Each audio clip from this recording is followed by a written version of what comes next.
মায়ের জন্য না বোনের জন্য আমি বাসায় বসে পাই না। আমার এই ঘটনাটা মনে হইলে আমার প্রথম দাবি হচ্ছে উপদেষ্টা আসিফের বাবা বিল্লাল মাস্টারকে গ্রেফতার করা। ওনাকে গ্রেফতার হোক, সবকিছু বেরিয়ে যাবে। খুনের বিনা কিভাবে বের হয় আপনারা দেখবেন, কিন্তু এটা করা হয়নি। শিমুলজি আহমেদকে অ্যারেস্ট করা হয়নি, শরীফকে করা হয়নি, বাসিমকে, রফিককে, মেন যে লিডারগুলা কাউকে করা হয়নি। আজকে একটা মিথ্যা অপবাদ দিয়ে মামলাটাকে দাফাসাফা দেওয়ার জন্য চেষ্টা করতেছে। আর আমরা আমাদের স্বজন হারাইছি। আমরা কোনো দল বিদলের পক্ষে কথা বলতেছি না, আমাদের কোনো দল নেই। এখানে আসিফ মাহমুদ দোষী করতেছে বিএনপি রে, আমরা বলতেছি কারণ ওইটা কোনো মানে দেখার ফ্যাক্টরি নেই এদের। আমরা কি কোনো দল বিদলের পক্ষে কথা বলতেছি? যারা এটার সাথে জড়িত কোনো মেয়ের আসামি এখন পর্যন্ত অ্যারেস্ট হয়নি। আমরা চাই বিচার। আমরা আমাদের স্বজন হারাইছি যারা এটার সাথে জড়িত ছিল। সিসি ক্যামেরার ফুটেজ কিছু আছে, কিছু বাড়ির পশ্চিম পাশ দিয়ে ঢুকছিল। আমাদের মার্কেটের দক্ষিণ পাশে আমার কাকার মার্কেট, ওই মার্কেটে কোনো সিসি ক্যামেরা ছিল না, ওই দিক দিয়ে ঢুকছে। আপনার এটা তদন্ত করেন।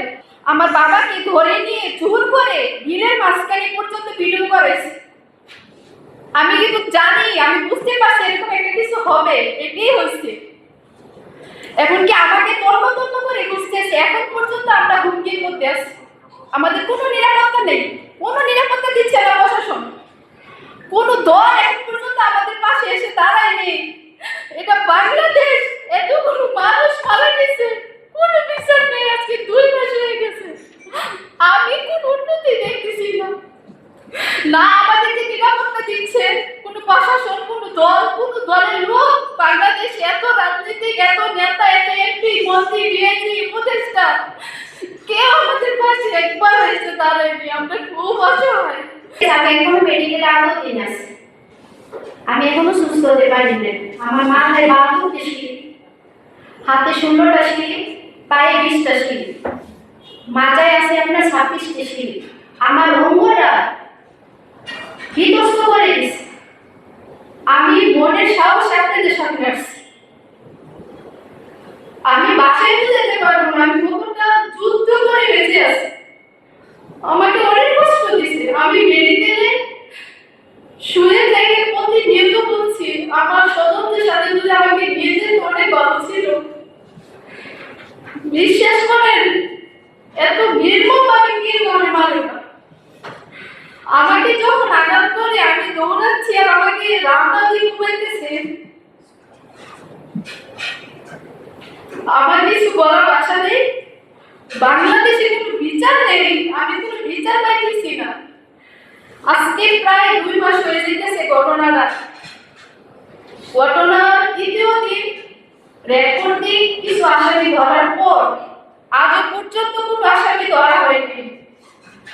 প্রশাসন ইচ্ছে করে 24 ঘন্টার ভিতরে আসামি সব আসামি ধরতে পারে।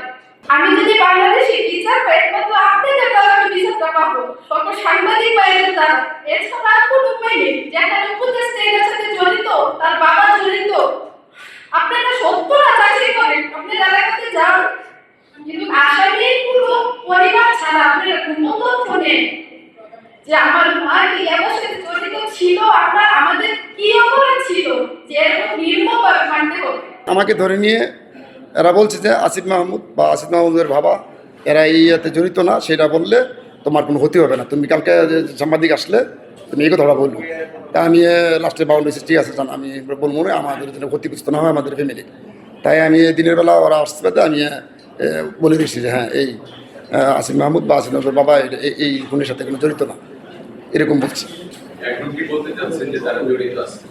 হ্যাঁ তারা জড়িত। আমার জড়িত না তাহলে আমাকে ওটাই নিয়ে সেটা জোরপূর্বক আসে না, তো ওরা ক্ষমতা আছে, এত বড় ক্ষমতাশীল লোক, এতে যে কোনো মুহূর্তে আমাদেরকে ক্ষতি করে ফেলতে পারে।